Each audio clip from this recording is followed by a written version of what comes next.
Hi guys, good morning. Ay grabe, yan na siya.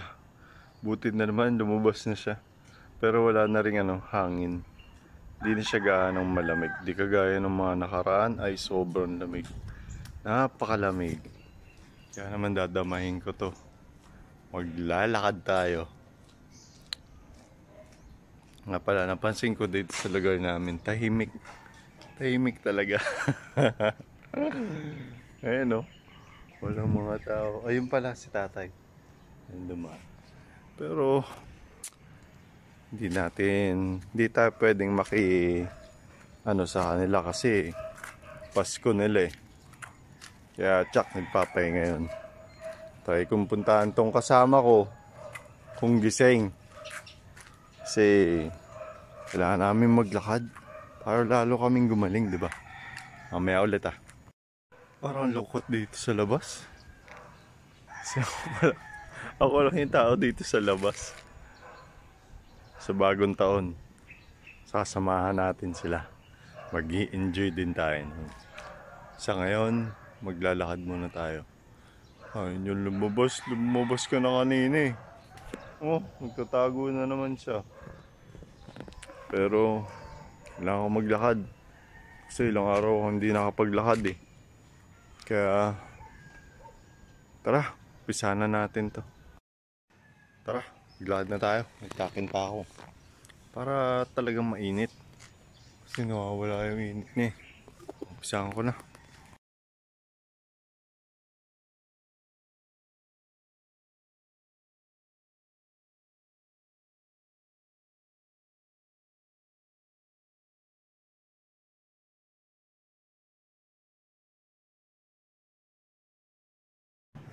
Inisip ko, kung ikutin kaya natin mag-isa ng papuntang garahe tapos iikot pabalik dito. Tingin nyo guys.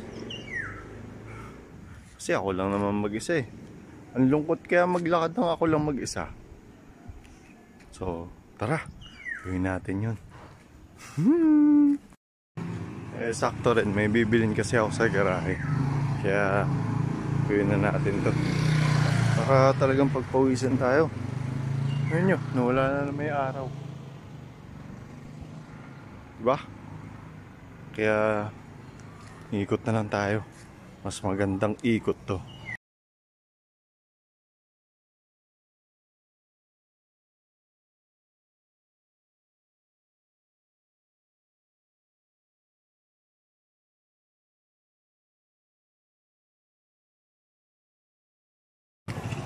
Sana lang bukas yung grocery na pagbibilan ko. Hindi ko kasi alam kung bukas yun eh. Doon, pupunta ako doon. Mamaya ulit ah. Sarado guys. Magbubukas ba kayo kuya? Ay 10 pa? Wala, kailangan natin bumalik. At least iikot na lang tayo. Ganito na lang lakad na gagawin natin. Wala, sarado eh. Pati ganap sana ako ng uulamin ko para mamaya. Wait lang. Wala talaga, sarado pa. Ayan. Ikot na lang talaga tayo. Yun na lang muna yung gagawin natin. Wala ko kasi bukas eh. Pasko nga pala. So, tara. Balik na tayo. Ikot tayo ulit.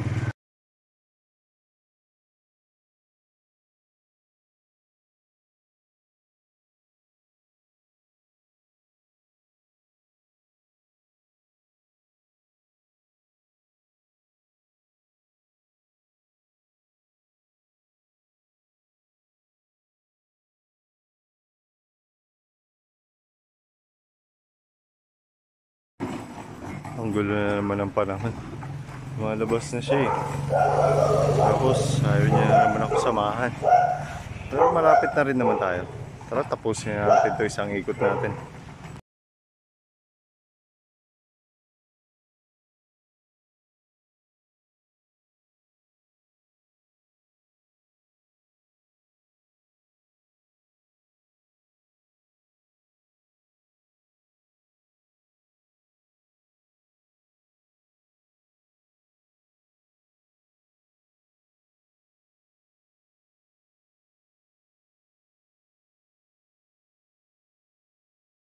Kasama ko kasi yung aso. Ayan.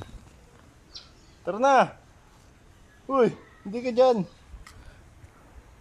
Magaling siya dun eh. Yung sa may gate. Kasi naman ako na po eh. Baka mamaya maligaw eh. Pusing ka na to.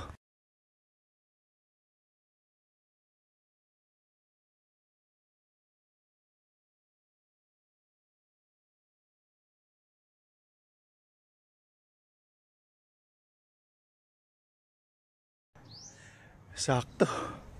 45 minutes yung tugtog ko, sumabay. Pagkatapos ko. Tapos ko na isang ikot kong napakasarap, napakahaba. Salamat Ama, ginabayan mo ako. Salamat, pinalabas mo na rin siya. Ay. 2, 3, 4, 5. Hindi ko sure.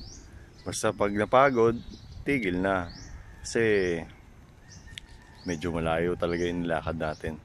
Tsaka medyo pinagpawisan na ako. Yan o. Diba? Ang sarap. Sarap ng ganyang umagaw. Yan o. So paano? Mamaya ulit ah.